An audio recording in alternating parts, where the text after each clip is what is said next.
સ્વામી મિત્રોને જય સોમનાથ. ઓમ નમઃ શિવાય. પ્રિય મિત્રો, તમારો દિવસ શુભ રહે, મંગલમય શુભકામના. હું બિલીમરથી જોગીભાઈ વ્યાસ આપ સૌનું આપણી ચેનલમાં પુનઃ હાર્દિક સ્વાગત કરું છું. મિત્રો, આજ રોજ જોઈશું આજનું શુભ પંચાંગ. આજે તારીખ છે 31/10/2025 ને શુક્રવાર, કારતક સુદ નોમ તિથિ છે. આજે શ્રી હરિનવમી તરીકે ઓળખવામાં આવે છે. આજે શ્રી હરિની જન્મ જયંતિ છે. આજે રામનાથની પણ જન્મ જયંતિ છે. આજે સરદાર વલ્લભભાઈ પટેલની પણ જન્મ જયંતિ છે. આજે નાગેશ્વર મહાદેવની પણ પૂજાનું બહુ મહત્વ છે. આજથી પંચક શરૂ થાય છે સવારે 6:49 થી. આજે જે બાળકનો જન્મ થાય છે ને તિથિ ગણાય છે નોમ. આ નોમ તિથિ આજે સવારે 10:04 પૂર્ણ થઈ જાય છે.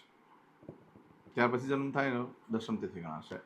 આજે જે બાળકનો જન્મ થાય છે નક્ષત્ર ગણાય છે ધનિષ્ઠા. ધનિષ્ઠા નક્ષત્ર આજે સાંજે 6:51 પૂર્ણ થઈ જાય. ત્યાર પછી જે બાળકનો જન્મ થાય એનું સતતારકા નક્ષત્ર ગણાશે. આજે જે બાળકનો જન્મ થાય છે એનો યોગ ગણાય છે ગંડ. ગંડ યોગ આજે સવારે 6:16 પૂર્ણ થઈ જાય. અને ત્યાર પછી જે બાળકનો જન્મ થાય ને વૃદ્ધિ યોગ ગણાશે. આજે જે બાળકનો જન્મ થાય છે એનું કરણ ગણાય છે કૌલવ. કૌલવ કરણ આજે સવારે 10:04 પૂર્ણ થઈ જાય. અને ત્યાર પછી જે બાળકનો જન્મ થાય એનું તેતિલ કરણ ગણાશે. આજે જે બાળકનો જન્મ થાય છે એની રાશિ ગણાય છે મકર. મકર રાશિ અંદર અક્ષર આવે છે ખ અને જ. મકર રાશિનો સ્વામી શનિ ગણાય છે. પરંતુ મિત્રો, આજે મકર રાશિ બદલાઈ જાય છે, ધ્યાન રાખજો. રાશિ બદલાય છે. આ મકર રાશિ આજે સવારે 6:49 પૂર્ણ થઈ જાય છે. એટલે આજે સવારે 6:49 પછી જે બાળકનો જન્મ થાય એની કુંભ રાશિ ગણાશે. કુંભ રાશિ અક્ષર આવે છે ગ સ. કુંભ રાશિનો સ્વામી શનિ ગણાય છે. આ કુંભ રાશિ આજે સવારે 6:49 થી શરૂ થઈ બીજી તારીખે સવારે 11:28 સુધી રહેશે. એટલે ત્યાં સુધી જે બાળકોના જન્મ થાય એ બધાની રાશિ કુંભ ગણાશે. રાશિ તિથિ વાર નક્ષત્રો કરણનું બહુ જ મહત્વ છે મિત્રો. એમાં જેનો પણ જન્મ હોય તેની ચોક્કસ પ્રમાણે પૂજા વિધિ કરી લેવી જોઈએ, જેનાથી જીવન સરળ બની જાય છે.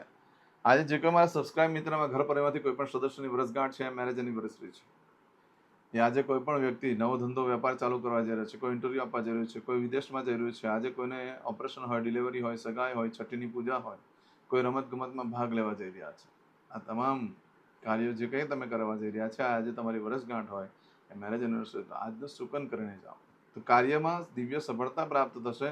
સવારમાં ઉઠી આજનું શુકન કરી લો, જીવન સુંદર અને સરળ રીતે વ્યતીત થવાનું ચાલુ થઈ જશે.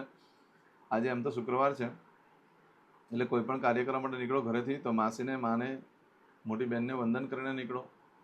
આજે પત્નીને બહાર ફરવા લઈ જવું જોઈએ, સારું સારું ખવડાવવું જોઈએ, એનાથી લક્ષ્મીદેવી પ્રસન્ન થાય. આજે નાના નાના ભૂલકાઓને, નાના નાના બાળકોને મીઠી વસ્તુ ખવડાવવી જોઈએ, એનાથી પણ લક્ષ્મીદેવી ખૂબ પ્રસન્ન થાય છે. એ સિવાય ઘરે કોપરાનું છીણ અને દળેલી સાકર મિક્સ કરી ભગવાનને ધરાવો અને પછી ઘરમાં બધાને પ્રસાદમાં વેચી લો, તો એનાથી પણ ઘરમાં લક્ષ્મીનો પ્રસન્નતા પ્રાપ્ત થશે. આજે દિવસ ઘણો સરસ છે એટલે આટલું કરવા જેવું છે. આજે કોઈ પણ કાર્ય તમે કરવા માંગો છો તેના માટે પણ ચોક્કસ શુભ સમય હોય છે. આજે સવારે 6 થી 10:30 વાગ્યા સુધીનો સમય શુભ રહેશે. બપોરે 12 થી બપોરે 31 સુધીનો સમય શુભ રહેશે. સાંજે 4:30 થી 6 વાગ્યા સુધીનો સમય શુભ રહેશે. રાત્રે 9 થી રાત્રે 10:30 વાગ્યા સુધીનો સમય શુભ રહેશે. અને રાત્રે 12 થી આવતીકાલે સવારે 4:30 વાગ્યા સુધીનો સમય પણ શુભ રહેશે. આ સમયગાળા દરમિયાન તમે કોઈ પણ કાર્ય કરો છો તો સારી સફળતા પ્રાપ્ત થઈ શકે. પરંતુ મિત્રો, આજે સાંજે 6:51 સુધીમાં તમારી કોઈ વસ્તુ ચોરાઈ ગઈ, ખોવાઈ ગઈ, યા કોઈ નવો ધંધો વેપાર ચાલુ કરવા જઈ રહ્યા છો, યા કોઈ ખરીદી કરવા જઈ રહ્યા છો, યા કોઈ વેચાણ કરવા જઈ રહ્યા છો, યા કોઈ પણ કાર્ય તમે કરવા જઈ રહ્યા છો, તેનું શું ફળ છે એ આપણે જોઈ લઈએ. આ સમયગાળા દરમિયાન તમારી કોઈ પણ વસ્તુ ચોરાઈ ગઈ, ખોવાઈ ગઈ, અજ્ઞાદેશમાં મળે. આ સમયગાળા દરમિયાન તમે કોઈ પણ ધંધો વેપાર ચાલુ કરવા જઈ રહ્યા છો, સારો છે સમય. પશુની ખરીદી કરવા માટે પણ સારું, નવો ધંધો ચાલુ કરવા માટે પણ સારું, ઇન્ટરવ્યુ આપવા માટે સારું, કંઈ વેચાણ કરવા માટે પણ સારું, ખરીદી કરવા માટે પણ સારું. આજે કરેલા કાર્યમાં ચોક્કસ સફળતા મળતી હોય છે એટલે ઇન્ટરવ્યુ આપવા માટે સર્વશ્રેષ્ઠ છે દિવસ. આદર્શ નવસ્ત્ર ધારણ કરવાથી જે દરિયાઈ ખેડૂત છે, ભૂમિના ખેડૂત છે, જે આકાશી ખેડૂત છે, બધાને લાભ થાય એમ છે.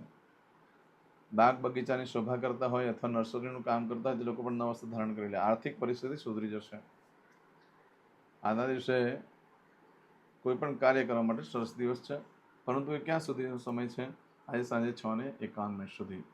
આજે સાંજે 6:51 થી લઈ આવતીકાલે સાંજે 6:21 સુધીમાં તમે કોઈ વસ્તુ ચોરાઈ ગઈ, ખોવાઈ ગઈ, એ નવો ધંધો વેપાર ચાલુ કરવા જઈ રહ્યો છો તો તેનું શું પરિણામ છે, તેનું શું ફળ છે તે જોઈ લઈએ. જો કોઈ વસ્તુ ચોરાઈ ગઈ, ખોવાઈ ગઈ તો 11 દિવસમાં મળે, બાકી શક્યતા ઓછી છે. આ સમયગાળા દરમિયાન કોઈ પણ વસ્તુની ખરીદી કરી શકો છો, વેચાણ કરી શકો છો, વેપાર વ્યવસાય બધું કરી શકો છો. પરંતુ ખાસ એક કરવા જેવું કાર્ય છે કે તમે જે નિત્ય પૂજા કરતા આજે કરી લો. કારણ કે આજે જે પૂજા કરો તમે આ સમયગાળા દરમિયાન, એટલે કે આજે સાંજે 6:51 પછીની વાત છે. પરંતુ આજે ન થાય તો આવતીકાલે પણ સાંજે 6 વાગ્યા સુધી સારું છે. એટલે આ સમયગાળા દરમિયાન તમે કોઈ પણ પૂજા વિધિ કે કંઈ કાર્ય કરો છો તો તે સિદ્ધ થઈ જાય છે. તાંત્રિક લોકો આ સમયગાળા દરમિયાન મંત્ર સિદ્ધ કરતા હોય છે, અથવા કોઈ પણ જે સિદ્ધ પુરુષો છે કોઈ પણ વસ્તુને મંત્રને સિદ્ધિ કરવા માંગતા હોય તો આ સમયે આ નક્ષત્રમાં કરતા હોય છે. આ વસ્તુમાં તમારે ખાસ એ ધ્યાન રાખવાનું, ખરીદી કરતા પણ અને વેચાણ કરતા પણ તમને કોઈ છેતરી ન જાય. તમારી સાથે છલ કપટ થઈ શકે છે. એકદમ મોંઘી વસ્તુ લેવા જાઓ છો તો સસ્તામાં સસ્તી વસ્તુ તમને આપી દેશે અને તમે લઈને આવતા રહેશો, પછી ખબર પડશે. ત્યાં તમે કોઈ વસ્તુનું વેચાણ કરવા જઈ રહ્યા છો તો તમારા જે કિંમત હોય એના કરતાં ઓછી કિંમતમાં આપી દેશો. તમારી સાથે એવું પણ થઈ શકે છે. બહારની વસ્તુની અસર, મારણ તારણ વગેરે આજે થઈ શકે છે તમારી પર. એટલે ચોક્કસ ધ્યાન રાખીને કાર્ય કરજો, જેથી કરીને કંઈ નુકસાન ન થાય. નવા વસ્ત્ર પણ ભૂલમાં ન ધારણ કરશો આ સમયગાળા દરમિયાન. નવા વસ્ત્ર ધારણ કરવાથી તમારે કોઈ પણ પ્રકારનું ઇન્ફેક્શન, એલર્જી થઈ શકે. અમે દવા લેતા તો ખાસ ધ્યાન રાખજો. જો નવા વસ્ત્ર ધારણ કરો અને દવા લેતા હો તો એનું રિએક્શન આવી શકે છે. અરે કૂતરું કરડવાનો પણ ભય થાય છે. માનસિક અજાપો રહેશે આજે નવા વસ્ત્ર ધારણ કરવાથી. એટલે ભૂલમાં પણ નવા વસ્ત્ર ધારણ ન કરશો. આવું બધું જે ફળ છે આજે સાંજે 6:51 લઈ આવતીકાલે સાંજે 6:21 સુધીમાં તમને મળે. આજે કરશો આજનો સંકલ્પ. ચમચીમાં પાણી લઈ લો. અદ્યતન માસનમ માસોત્તમ પરમ પવિત્ર કાર્તિક માસે શુભે શુક્લ પક્ષે નવમ્યાયામ ભૃગુવાસન વિત્તાયામ. હવે દરેક જણા પોતાનું સાચું નામ બોલી દો. તમારું ગોત્ર ખબર હોય તો ગોત્ર બોલી દેવાનું. પછી બોલવાનું છે અહમ મમ આત્મન શ્રુતિ સ્મૃતિ પુરાણોક્ત પુણ્ય ફલ પ્રાપ્તિ અર્થમ અપ્રાપ્ત લક્ષ્મી પ્રાપ્તિ અર્થમ પ્રાપ્ત લક્ષ્મી ચિરકાલ સૌ રક્ષણાત્મક લોકેવા સભાયામ રાજદ્વારે વ્યાપારે વિદ્યા અભ્યાસે દેશે વિદેશે સર્વત્ર યશ કીર્તિ વિજય લાભાદિ પ્રાપ્તિ અર્થમ મમ અખિલ કુટુંબસ્ય આયુ આરોગ્ય ऐश्वर्यादि प्राप्ति अर्थम मम जन्म समय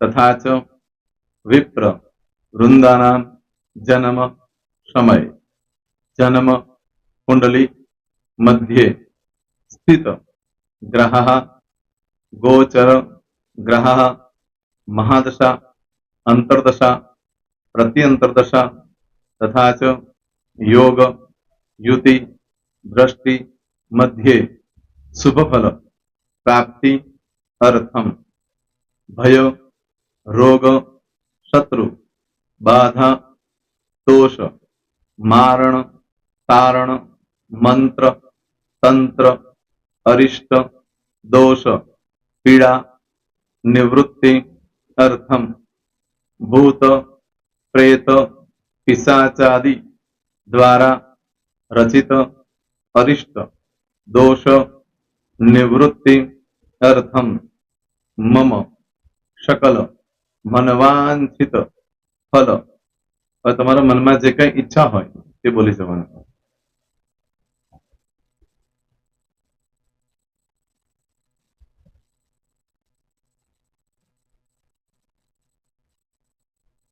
બોલવાનું અનુસારતઃ सकल मनवांछित फल प्राप्ति अर्थम. હવે જે બરકતની પૂજા વાળા છે એ લોકો તો આ બધું બોલવાનું જ હોય છે. એ લોકો માટે કોઈ સ્પેશિયલ નથી. પણ જે લોકોએ હવે જે કહું છું તે લોકોએ જ બોલવાનું. જેના લગ્ન થઈ ગયા હોય એ લોકોએ બોલવાનું છે. મમ દાંપત્ય જીવન મધ્યે સુખાકારી પ્રાપ્તિ અર્થમ પુત્ર પૌત્રાદિ સંતતિ પ્રાપ્તિ અર્થમ. આ સંતાન પ્રાપ્તિ વાળા માટે પણ આવી જાય છે. દીર્ઘ આયુ આરોગ્ય ઐશ્વર્યાદિ પ્રાપ્તિ અર્થમ. તથા ચ હવે જેના લગ્ન નથી થયા તે લોકોએ બોલવાનું. મમ જટટી વિવાહ યોગ પ્રાપ્તિ અર્થમ વિવાહ પશ્ચાત દાંપત્ય જીવન મધ્યે સુખાકારી પ્રાપ્તિ અર્થમ. હવે જે લોકોને સંતાન પ્રાપ્તિ નથી, જે લોકોને સંતાન પ્રાપ્તિ છે કરવી છે, એ લોકોએ બોલવાનું મમ દાંપત્ય જીવન મધ્યે સુખાકારી પ્રાપ્તિ અર્થમ તથા ચ દીર્ઘ આયુ આરોગ્ય ઐશ્વર્યાદિ સમન્વિત સંતતિ સુખ પ્રાપ્તિ અર્થમ. હવે જે અભ્યાસ કરી રહ્યા છો છોકરાઓ વિદ્યાર્થીઓ છે તે લોકોએ બોલવાનું છે મમ વિદ્યા અભ્યાસ મધ્યે ઉત્તરો ઉત્તર પ્રગતિ ઉન્નતિ સાનુકૂલતા પૂર્વક દિવ્ય સફળતા પ્રાપ્તિ અર્થમ.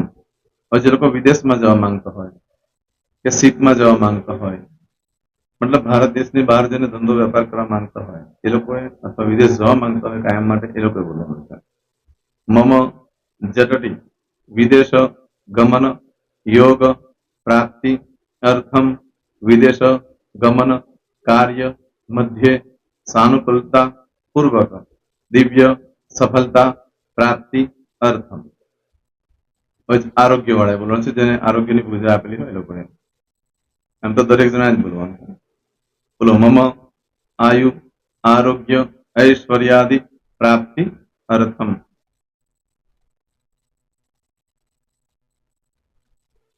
હવે દરેક જણા બોલવાનું સકલ મનવાંછિત ફલ પ્રાપ્તિ અર્થમ અદ્ય દિને